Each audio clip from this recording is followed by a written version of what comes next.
ओला dock YouTube channel को subscribe करें और बेल आइकॉन को दबाना मत भूलें। अस्सलाम वालेकुम, मेरा नाम डॉक्टर जलील अहमद है। मैं माहिर अमराज़ गुर्दा हूँ। आज जो टॉपिक हम डिस्कस करेंगे वो है ब्लड प्रेशर और गुर्दों की बीमारियाँ। पाकिस्तान के टॉप डॉक्टर्स के साथ अपॉइंटमेंट बुक करें, वो भी पेशेंट फीडबैक देखते हुए।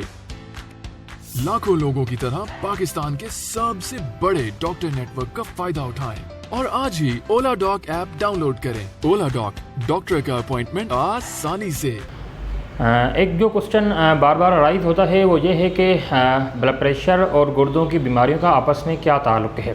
बहुत सारे लोग हमारे पास आते हैं, उनका इस तरह के क्वेश्चंस होते हैं कि जो हमारे गुर्दे ख़राब हो रहे हैं उसका ताल्लुक़ गुर्दों की वजह से है या गुर्दों का जो मसला हो रहा है उसकी वजह से ब्लड प्रेशर बढ़ रहा है। बेसिकली ये दोनों एक ही चीज़ हैं और अब इनका आपस में गहरा ताल्लुक़ है, इनका आपस में ही रिलेशन है। और इस पे हम जो आज डिस्कस करेंगे कि basically blood pressure, high blood pressure क्या है, उनको कैसे ट्रीट किया जाए, उनका बचाव के लिए कौन सी चीज़ें, कौन सी एहतियातें करनी चाहिए। सबसे पहले हम ये डिस्कस करते हैं कि ब्लड प्रेशर क्या है। अगर आपका ब्लड प्रेशर, ऊपर वाला ब्लड प्रेशर जो 120 और नीचे वाला 80 तक आ रहा है तो इसको हम कहेंगे ये बीपी एलिवेटेड है। अगर ये ब्लड प्रेशर आपका ऊपर वाला 130 और 140 के बीच में आ रहा है और नीचे वाला ब्लड प्रेशर 80 और 90 के बीच में आ रहा है तो इसको हम स्टेज 1 हाइपरटेंशन कहेंगे। और अगर आपका ब्लड प्रेशर 140 से ज़्यादा ऊपर वाला और नीचे वाला ब्लड प्रेशर 90 तक आ रहा है तो हम इसको स्टेज 2 हाइपरटेंशन कहेंगे। और अगर आपका ब्लड प्रेशर 180 से भी ज़्यादा और 120 नीचे वाला उससे ज़्यादा अगर आ रहा है तो ये हाइपरटेंसिव क्राइसिस कहलाता है। इसमें फिर ये देखना होगा कि आपका जो ब्लड प्रेशर अगर बढ़ रहा है तो उसमें आपने कौन कौन सी एहतियात करनी चाहिए। और इसमें कभी कभी इतना अगर ब्लड प्रेशर बढ़ रहा है तो फालिज होने का भी चांसेस होता है, दिल के अटैक होने का भी चांसेस होता है और गुर्दे की कुछ बीमारियां होती हैं उसके भी होने के चांसेस होता है। और तो इसमें सबसे पहले हमें कुछ चीज़ों का एहतियात करना चाहिए और इसमें हमें कुछ चीज़ों का परहेज़ करना चाहिए, खाने पीने में कुछ एहतियात करना चाहिए। और जब भी हमें ब्लड प्रेशर चेक कराना हो तो उसको प्रॉपर ब्लड प्रेशर को मेंटेन करना चाहिए, चार्ट मेंटेन करना चाहिए और इसको मखसूस टाइम पे चेक करना चाहिए कि मतलब जब आप रिलैक्स हों उस वक्त आपको ब्लड प्रेशर चेक करना चाहिए। और कुछ लोगों का जो ब्लड प्रेशर होता है वो किसी टाइम मखसूस जगह पे बढ़ जाता है और मिसाल के तौर अगर वो हॉस्पिटल में आते हैं तो उनका ब्लड प्रेशर बढ़ा हुआ होता है और अगर वो घर पे चेक कराते हैं तो वो ब्लड प्रेशर घर पे उनका नॉर्मल रहता है। ये वाइट कोट हाइपरटेंशन कहलाता है बेसिकली। तो बेसिकली जब भी आप ब्लड प्रेशर चेक करें तो वो आप रिलैक्स होकर चेक कराएं और उस वक्त आपको कोई टेंशन या स्ट्रेस में ना हो। और जब भी आप किसी भी वजह से डॉक्टर के पास जा रहे हैं तो नॉर्मल जो रूटीन वाइटल्स चेक होते हैं उसमें आप ब्लड प्रेशर चेक कराया करें ताकि आपको पता हो कि उसमें क्या चीज़ें हैं और आपका ब्लड प्रेशर कितना हो रहा है, उसको मेंटेन किस तरह करना चाहिए। Basically it is called it silent killer, ये खामोश कातिल है, इनको एहतियात करना चाहिए और इनकी वजह से गुर्दों पे बहुत सारे असरात होते हैं और उनको फिर बचा करना चाहिए। इसलिए कहा जाता है कि prevention is better than cure, एहतियात इलाज से बेहतर है। अभी हम डिस्कस करेंगे कि कौन कौन सी एहतियात करनी चाहिए ब्लड प्रेशर को कंट्रोल करने के लिए। इसमें सबसे पहले हेल्दी लाइफ स्टाइल मेंटेन करना चाहिए, आपका वज़न को कम करना चाहिए और खाने में नमक का इस्तेमाल बिल्कुल कम करना चाहिए। और एक डाइट होती है वो डैश डाइट कहलाती है, that is basically diet rich in fruits, vegetables and dairy products. उनका दूध से बनी हुई अशिया का ज़्यादा इस्तेमाल करना चाहिए, नट्स का इस्तेमाल ज़्यादा करना चाहिए। और इसके अलावा एक्सरसाइज जो भी तरीका वर्जिश का है आपको इजी लगे वो आप यूज़ करें। जॉगिंग, रनिंग हो गई, अर्ली मॉर्निंग वॉक हो गई, आप जिस तरीके से आपको सही लगे वो आप यूज़ करें। Avoid smoking and drink.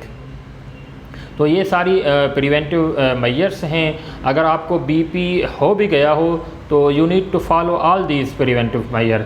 ताकि आप इन एहतियाती तदाबीर के साथ बीपी को कंट्रोल करें। और अगर आपका बीपी कंट्रोल हो जाए तो फिर आप जितनी मेडिसिन पे हैं, कुछ लोग ब्लड प्रेशर की एक मेडिसिन पे होते हैं तो उनको इजी टू कंट्रोल हो जाता है एक मेडिसिन पे। कुछ लोगों की मेडिसिन 2-3 या उनसे 2-3 से भी ज़्यादा मेडिसिन ऐड करनी पड़ती है, तब जाके उनका ब्लड प्रेशर कंट्रोल होता है। डाइट में कुछ ऐसी डाइट है जिनमें पोटेशियम का मिकदार बहुत ज़्यादा होता है, और अगर ये गुर्दे के मरीज़ हैं तो उनमें उनका बीपी अगर बढ़ा हुआ है तो you need to avoid diet that is high in potassium. तो उसके लिए आपको गुर्दे के डॉक्टर से चेकअप कराना पड़ेगा,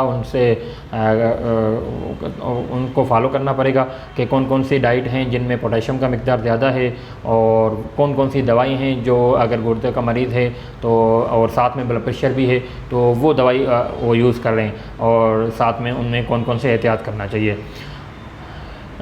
इसके अलावा बेसिकली कुछ और भी चीज़ें हैं जिनमें ब्लड प्रेशर ऐसी सिचुएशन हो जाती हैं कि आपको ब्लड प्रेशर बढ़ा हुआ है और इसके अलावा गुर्दा भी मुतासर हो रहा है, और कुछ ऐसी मेडिसिन भी है जिससे गुर्दे मुतासर होते हैं, तो वो मेडिसिन आपको अवॉइड करना चाहिए। वो आपको बेसिकली गुर्दे के डॉक्टर के पास ही जाएंगे तो वो आपको बताएंगे कि कौन कौन सी मेडिसिन है जो गुर्दों को मज़ीद मुतासर करेंगी, उनको आप अवॉइड करें।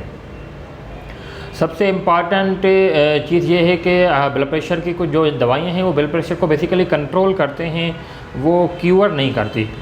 कुछ लोगों के माइंड में ये होता है कि हमने दवाई ले ली ब्लड प्रेशर की, 1 दिन 2 दिन 4 दिन ले ली, उसके बाद वो खुद ही बंद कर लेते हैं। तो बेसिकली ये नहीं करना चाहिए। ब्लड प्रेशर की जो मेडिकेशन है वो ऐसा समझ लें कि लाइफ लॉन्ग होती है और लॉन्ग टर्म के लिए लेनी होती हैं। और हाँ, अगर बीच में कभी ब्लड प्रेशर का मसला हो गया, ब्लड प्रेशर बहुत कम हो गया, तो भी वो डॉक्टर से मशवरा करके उसके बाद ही बंद की जाती है। ये ऐसा नहीं है कि मलेरिया हो गई या टाइफाइड हो गई या नमूनिया हो गई, उसके लिए आपने कुछ एंटीबायोटिक कुछ अर्सा ले ली, फिर उसके बाद वो क्यूर हो गया और आपने बंद कर ली। ब्लड प्रेशर को बेसिकली डाइट के साथ साथ दवाई जो आप लेते हैं वो दवाई आपको लंबे अरसे के लिए लेनी होती है, और उसके में डोज एडजस्टमेंट और ये सारी चीज़ें जब आप डॉक्टर के पास जाएंगे तो वह आपको खुद बताएंगे कि किस तरह कंट्रोल की जाती है। बाकायदा जो दवाई आप लेते हैं उनका फ़ायदा ये होता है कि उसमें आपको जो रिस्क होती हैं, जो आपकी रिस्क है उसको बेसिकली कम करते हैं। और उसके अलावा जो आप अगर आपने कहीं पे मेडिसिन छोड़ दी बीच में तो उनसे जो बीमारी है होती है बाकी बढ़ने के चांसेस बहुत ज़्यादा होते हैं। ऐसा समझ लें कि रेगुलर इनटेक ऑफ जो मेडिसिन है बेसिकली एक्चुअली वो आपकी लाइफ को सेव करने में हेल्प करती है, आपकी ज़िंदगी को बढ़ाती हैं। और ये भी समझना पड़ेगा कि जो टारगेट ब्लड प्रेशर है वो डिफरेंट डिजीज़ में डिफरेंट होता है। मिसाल के तौर पे एक गुर्दे का मरीज़ है और उसमें उनका साथ में ब्लड प्रेशर भी बढ़ा हुआ है तो उनका टारगेट डिफरेंट है। अगर एक फालिज का मरीज़ है और साथ में उनका ब्लड प्रेशर भी बढ़ा हुआ है तो उसमें उनका डिफरेंट टारगेट है। अगर प्रेगनेंसी है और साथ में ब्लड प्रेशर बढ़ रहा है तो different medication with different target है। अगर दिल का मरीज़ है और उसमें उनका दिल का फंक्शंस मुतासिर हैं, इजेक्शन फ्रैक्शन बहुत कम है, तो फिर उसमें साथ में ब्लड प्रेशर भी अगर बढ़ा हुआ है तो उसमें भी डिफरेंट टारगेट हैं।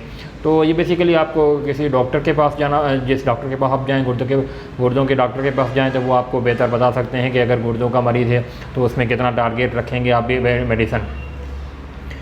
कुछ लोगों में सेल्फ़ मेडिकेशन का बहुत रुझान पाया है। कुछ लोग से बताते हैं कि एक जो ब्लड प्रेशर की मेडिसिन होती है उन्होंने बता दिया कि किसी को डॉक्टर साहब ने दी थी, मेरा भी जब ब्लड प्रेशर बढ़ा तो मैंने ज़ुबान के नीचे टेबलेट रख ली थी तो उससे ब्लड प्रेशर मेरा कंट्रोल हो गया था। और ऐसा नहीं करना चाहिए। बेसिकली जो मेडिकेशन किसी और को दी गई थी उस वक्त उसकी वजूहात कुछ और थी।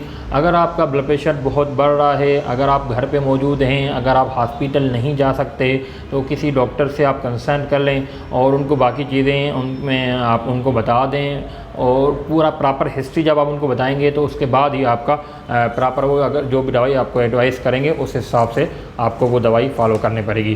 सो टेक अ होम मैसेज आज का ये है कि ब्लड प्रेशर के साथ साथ आपको डाइट का बहुत ख्याल करना चाहिए। सेल्फ मेडिकेशन खुद अपने हिसाब से कोई भी दवाई आप ना लिया करें और अपने आप का जो एक्सरसाइज पे बहुत तवज्जो करें, वर्जिश के लिए टाइम निकालें। मेडिसिन आपको जो दी गई है उसमें एहतियात कर लें, वो रेगुलरली यूज़ कर लें और अपने नेफ्रोलॉजिस्ट को फॉलो करें। शुक्रिया। अगर आप लोग मुझसे कंसल्ट करना चाहते हैं तो ओला डॉग के थ्रू आप वीडियो कॉल के थ्रू कांटेक्ट कर सकते हैं। थैंक यू, शुक्रिया।